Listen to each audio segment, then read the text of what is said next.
नमस्ते दोस्तों, आज हम बात करने वाले हैं बीएनएस 2023 के बारे में। तो अगर पहले आपने इसको पढ़ रखा है तो आप इसको भूल जाइए और नए सिरे से हम शुरू करते हैं बिल्कुल ही आसान और इजी वे में। क्या आपको पता है कि जिस कानून के तहत पिछले 160 सालों से भारत में सजा दी जा रही थी वो अब बदल चुका है। जी हाँ, हम बात कर रहे हैं आईपीसी 1860 की, जिसे अब रिप्लेस कर दिया है बीएनएस 2023 ने। बीएनएस क्या है? बीएनएस का पूरा नाम भारतीय न्याय संहिता 2023 है। अगर आपको कोई सवाल पूछ ले कि बीएनएस क्या है, तो बी से भारतीय, एन से न्याय और एस से संहिता। ये 2023 में पारित हुआ था। बीएनएस में अपराधों के लिए दंड निहित किए गए हैं। आईपीसी जो है वो काफी पुराना हो गया था, जो वर्तमान में समय की नीड को पूरा नहीं करता है, इसलिए बीएनएस को लाया गया।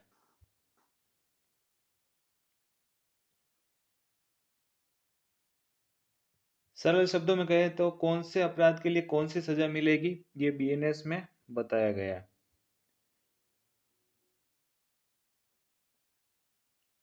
दोस्तों, आईपीसी लॉर्ड मैकाले के जमाने का है।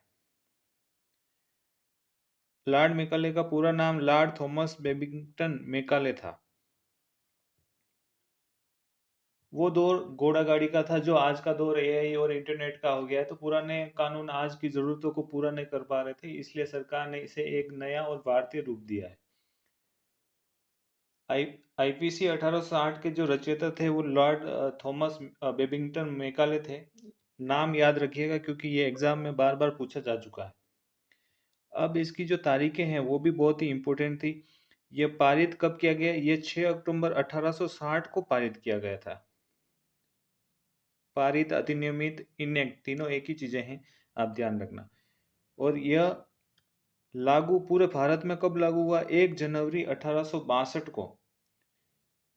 ये तारीख बहुत ही इम्पोर्टेंट है, हर बार एग्जाम में पूछी जाती है। 1 जनवरी 1862 को आईपीसी लागू हुआ था।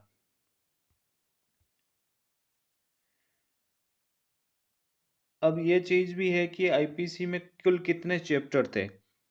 चैप्टर यानी कि अध्याय। तो आईपीसी में 23 चैप्टर थे। और कितनी धाराएं थी? 511 जो धाराएं थी। 511 सेक्शन थे इसमें।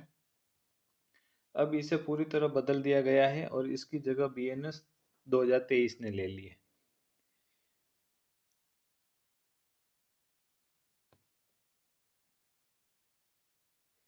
तो दोस्तों, आज हमने समझा कि कानून का यह बदलाव सिर्फ नाम का नहीं बल्कि सोच का बदलाव है। अंग्रेजों के बनाए दंड से हम भारत के न्याय की तरफ बढ़ रहे हैं। इसमें से आपके जैसे सवाल भी बनते हैं कि आईपीसी 1860 जो है वो किस तारीख को लागू किया गया था। ये आपको नीचे कमेंट में अभी बताना है। जिसका जवाब सही होगा उसको मैं लाइक करूंगा।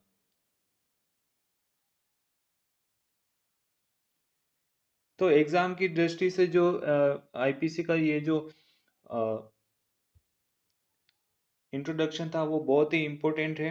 और अब हम चलते हैं भारतीय न्याय संहिता को आगे समझेंगे।